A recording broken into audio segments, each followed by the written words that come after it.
Welcome to the Sapphire Platform episode for today. It's an amazing opportunity to welcome my dear friend Dean Nault. Thanks for coming. Thank you. It's an honor. And the Sapphire Platform is a platform where leaders with their experiences share their life, past, present, and future in a story style, where we consider our stories and our testimonies as the gold for the future. Many generations feed onto the experiences of the past and out of the success stories of many who've gone ahead of us. Our leaders have something to say, something to experience, and something to share.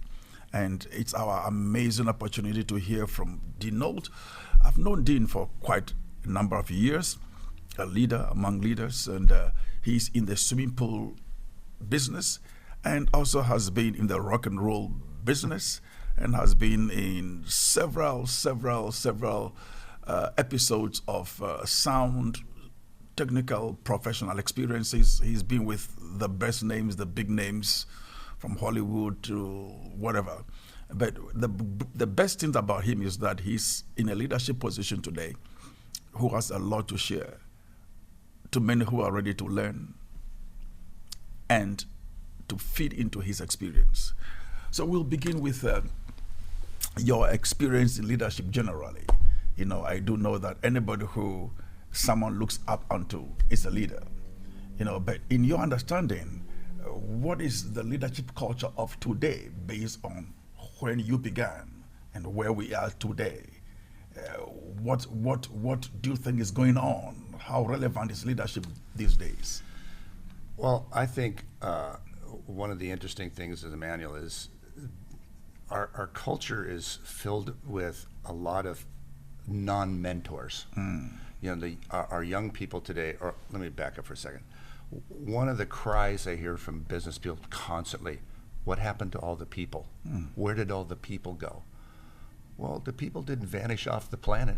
You know, back when in the 07, 08, when we had the, the breakdown of the money didn't vanish off the planet. You know, so where's all of our workers today? Well, I think there's a culture change, you know, and the culture changes is they didn't have like I had or your father that you told me about how we grew up. Our father taught us how to work, you know, and had taught about good principles and good things.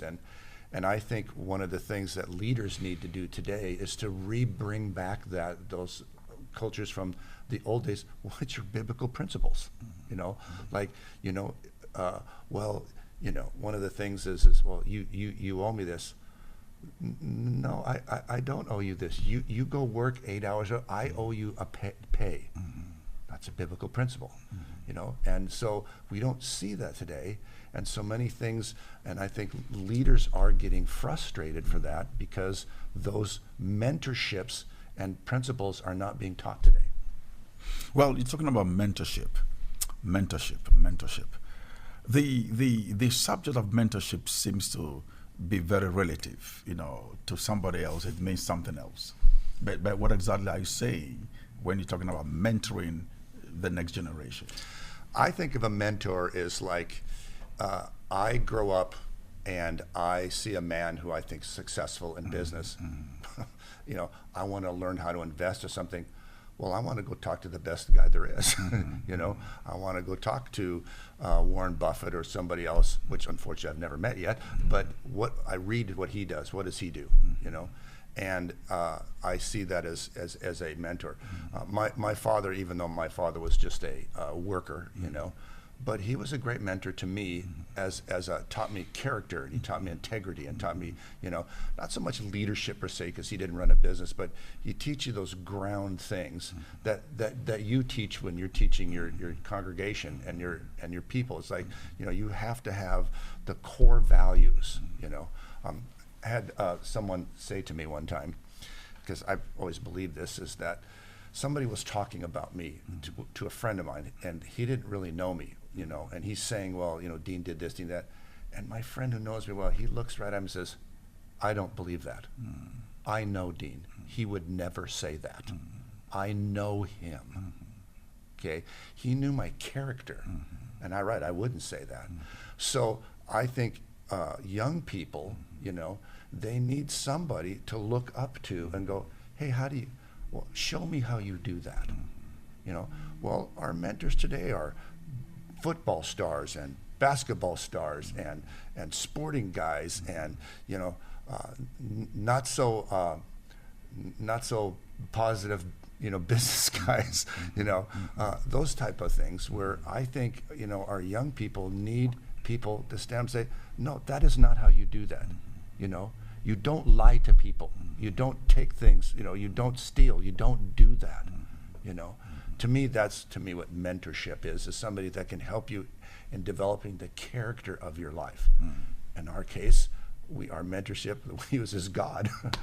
God help mentor me, so that's my thinking. Well,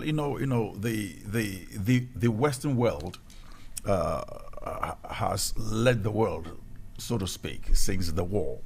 And it looks like these days there seems to be a decline in Western leadership.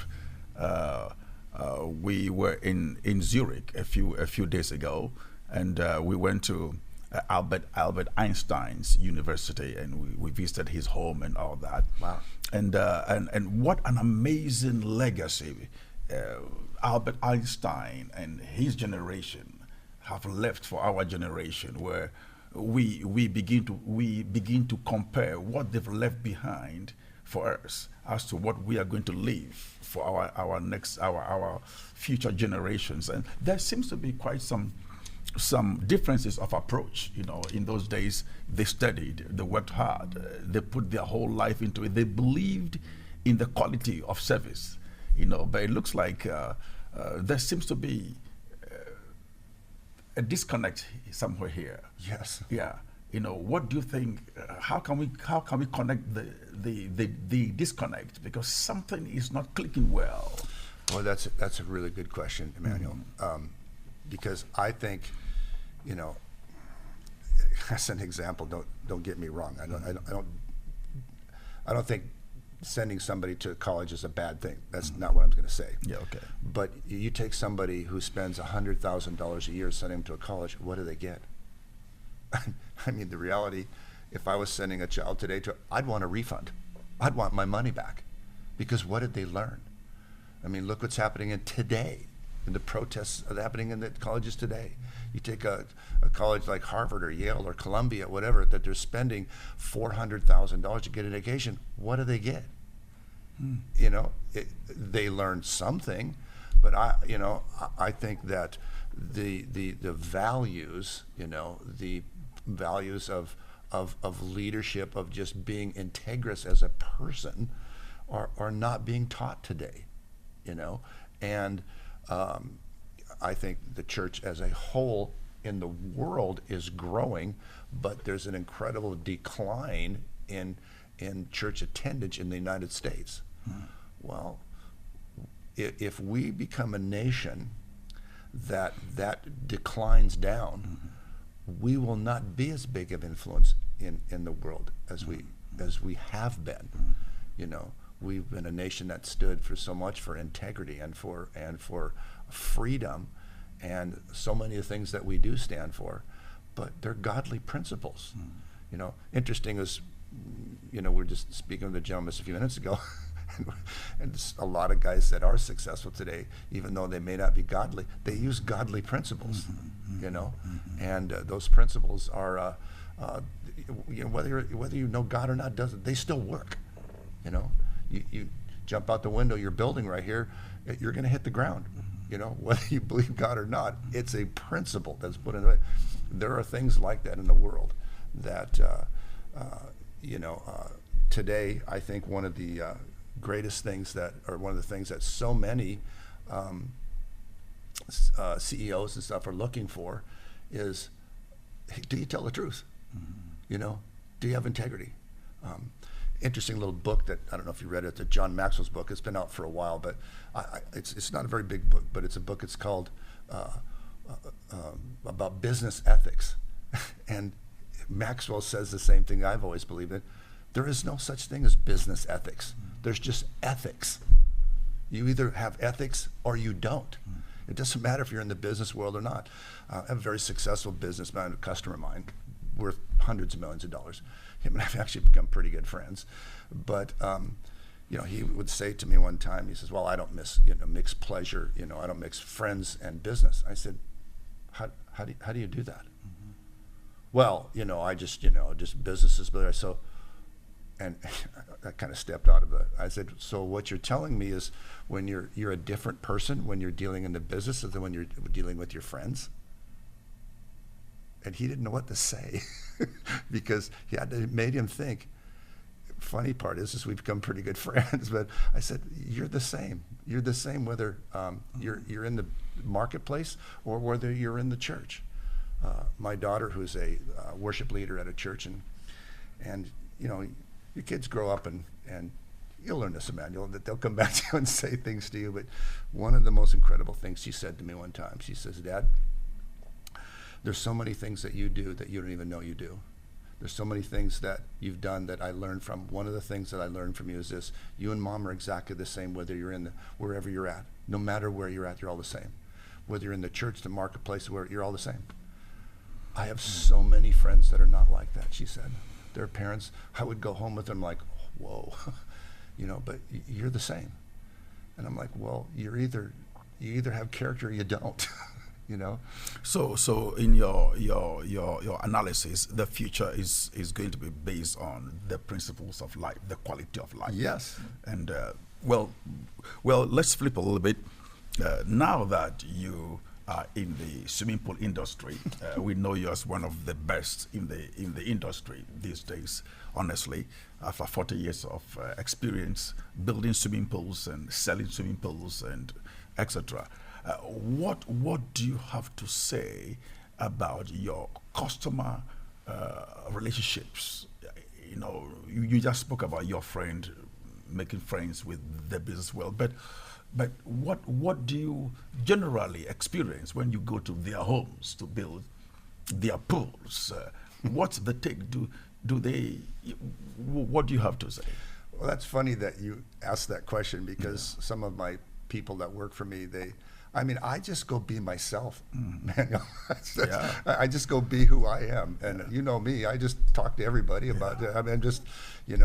My thing is the world is full of so much chaos and so much negativity that when they get around a person that's, has first some kind of joy, I try and make them laugh. And I don't do it on purpose. It just happens to be. I just go there and be myself, Well, what is that? Well, I try and, and I have a long ways to go. And that's why I know you. Hang around you just to get to know godly people that can teach me things like, hey, where you. But mostly when I deal with customers, they can tell that I'm not, lying to them or whatever, because I don't. I recently had a customer, and it was pretty funny. Usually when I do a contract or something, I just kind of like grab this, I just kind of keep going, Well, I did a contract and this certain amount of bill, but the payment schedule was way off. It was way higher than, and he's a business guy and he's saying the same thing, and it was pretty funny. He comes up to me and he says, well, I know you're a mathematician, but I don't quite see all these numbers. And it was pretty funny to me.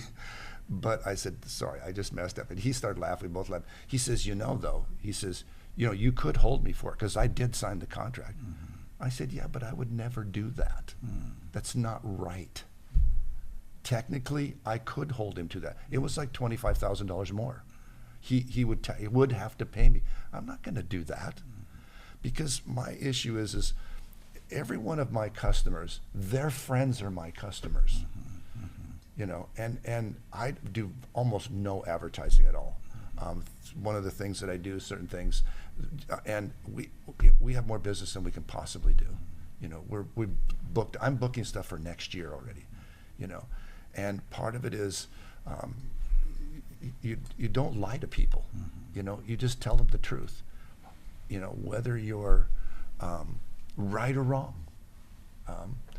So I think that's another part of coming down to just having integrity and character. And here's another thing that I found, that business people like to talk, or business owners like to talk to business owners. That's one thing I've learned. You know, if you're most of my clients, or a lot of them, are business owners.